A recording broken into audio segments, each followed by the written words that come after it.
মৰমৰ কণমানিহঁত, আমাৰ মৰমৰ জুবিন এতিয়া পঞ্চভূতত বিলীন হৈ পৰিল, নহয়নে বাৰু? ইমানেই দুখ, এই দুখ সকলো আমাৰ অসমীয়া জাতিয়ে বহুত দিনলৈ কঢ়িয়াই ফুৰিব লাগিব। ইমান সকলোৰে চকু পানী আমি অথলে যাবলৈ দিব নালাগিব। কিন্তু এটা কথা, মোৰ মৰমৰ মইনাহঁত, মোৰ মৰমৰ ডেকা গাভৰু, তোমালোকক কৈছোঁ, আমি এতিয়া কণা কটা শেষ হোৱাৰ পিছত আমি কি কৰিব লাগিব? জুবিনক যদি আমি সঁচাকৈ অন্তৰত ৰাখিব খোজোঁ, তেতিয়াহ'লে আমি সকলো, অৰ্থাৎ তোমালোক, আমাৰ কথা আমি বাদ দিছোঁ কাৰণ আমাৰ বয়স হ'ল, তোমালোক উঠি অহা চামে জুবিনৰ দৰেই কিছুমান ভাল কাম কৰি যাব লাগিব। তেহে আমি গৰ্বেৰে ক'ব পাৰিম যে আমাৰ এইখন অসম দেশ আৰু জুবিনৰ দেশ। জুবিনৰ ভাল ভাল গুণবিলাক কোৱাচোন। তেওঁ গান খুব ভাল গাইছিলে, গান ৰচনা কৰিছিলে, চিনেমা কৰিছিলে, বাদ্যযন্ত্ৰ বজাইছিলে। সেইবিলাকতো সকলোৱে কৰিব নোৱাৰিবও পাৰে। তেনেহ'লে আমি কি কৰিব লাগিব? জুবিনৰ মাজত কিছুমান এনেকুৱা গুণ আছিলে, যাৰ বাবেই আজি আমি কোনো দিনে কোনো কালে নেদেখা অভূতপূৰ্ব মানুহৰ সাগৰ দেখিলোঁ এইকেইদিন, হয়নে? এই সাগৰখন বোৱাই ৰাখিবলৈ কাৰণে আমি কি কৰিব লাগিব? জুবিনৰ দৰে অন্তৰত আমি ভাল ভাল কাম কঢ়িয়াই ফুৰিব লাগিব।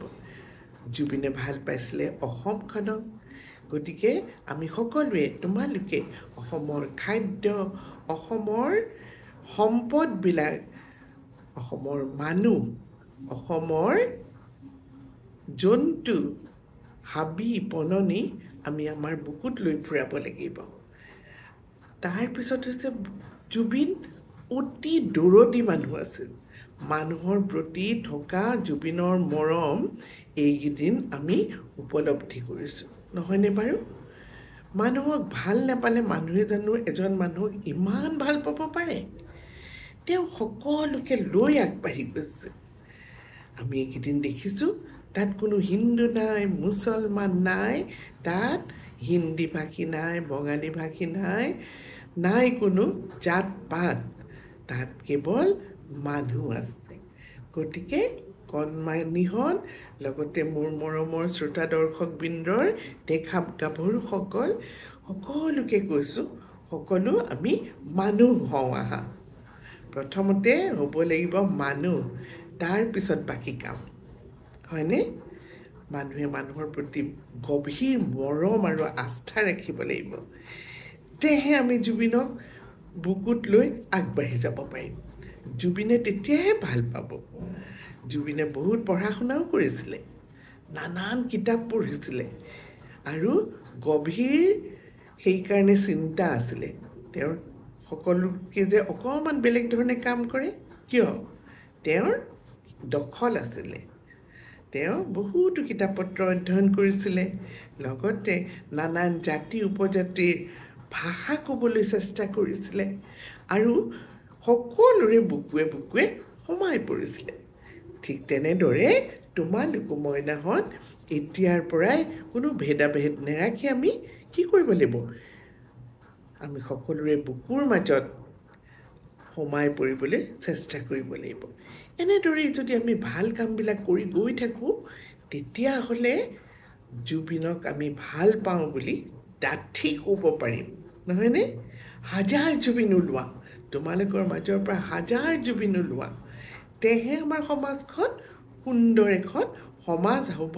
আৰু এয়াই জুবিনে চেষ্টা কৰি আহিছিল অতদিনে। সৰু সৰু মানুহৰ লগত তেওঁৰ যি ব্যৱহাৰ, এইকেইদিন আমি টিভিয়ে, ইণ্টাৰনেটে চবতে দেখি আহিছোঁ, কিমান মৰম তেওঁৰ বুকুত আছিল। এসাগৰ মৰম লৈ তেওঁ সাগৰতেই যেন বিলীন হ'ল, তেনেকুৱা নেলাগেনে বাৰু? সেইকাৰণে মইনাহঁত, মই কৈছোঁ, আজিৰে পৰা পণ লোৱা, সকলোৰে লগত মিলি জুলি আমি এখন জুবিন অসম ভূমি আমি গঢ়োঁ হ'বনে সেয়াই হৈছে আমাৰ জুবিনৰ প্ৰতি শ্ৰদ্ধা মৰম চেনেহ সকলো আৰু ওপৰৰ পৰা চাই জুবিনে তেতিয়াহে ক'ব পাৰিব মই তহঁতক ভাল শিক্ষাই দি আহিলোঁ নহয়নে বাৰু আজিৰ কাৰণে মইনাহঁত ভালে থাকা ভাল কাম কৰা ভাল কাম কৰি আগবাঢ়ি যোৱা মৰমেৰে